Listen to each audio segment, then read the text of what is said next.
و چهارم کسایی که در سایه عرش خداوندن، رجلان تحابوا فی الله اجتمع علیه و تفرق علیه. و دو مردی که خاص به رضای الله با همدیگر دوستی میکنن، وقتی که جمع میشن به رضای خدا جمع میشن، وقتی که از هم جدا میشن به خاطر دین رضای خدا جدا میشن. حدیث پیامبر است که من احب لله و ابغض لله و اعطى لله و منع لله فقد استکمل الایمان. کسی را دوست می‌دارد خاص به رضای خدا و بعد ببیند خاص به رضای الله و چیزی که عطا کند میدهد، صدقه میکند برای رضای خدا بکنه و چیزی را که منع میکنه انسان این هم برای رضای خدا باشه، بس به تحقیق ایمان همون شخص کامل است. من سره ان یجد حلاوت الایمان فلیحب المرء لا یحبه الا الله.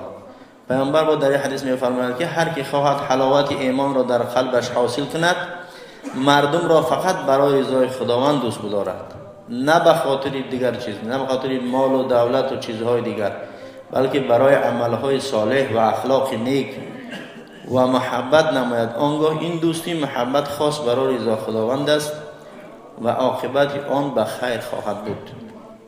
باز در حدیث دیگر می فرماید احب الاعمال الی الله تعالی الحب فی الله و البغض فی الله. یعنی که بهترین عمل نزد پروردگار یا انسان باشه که یک شخص به خاطر رضای خدا دوست بداره و بدبینیش هم به خاطر رضای خدا باشه، یعنی که او را به خاطر عملهای نیکش برای رضای خدا دوست بداره، عبادتگر متقی است، این را به خاطر نافرمانی الله بعدش ببینه که این انسان خدا را فرمانای بره.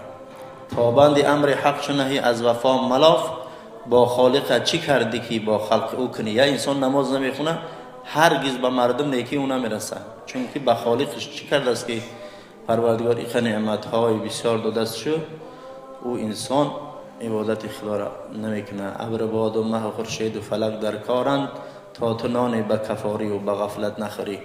همه از بحر تو سرگشته و فرمان بردار، شرط انصاف نباشد که تو فرمان نبری.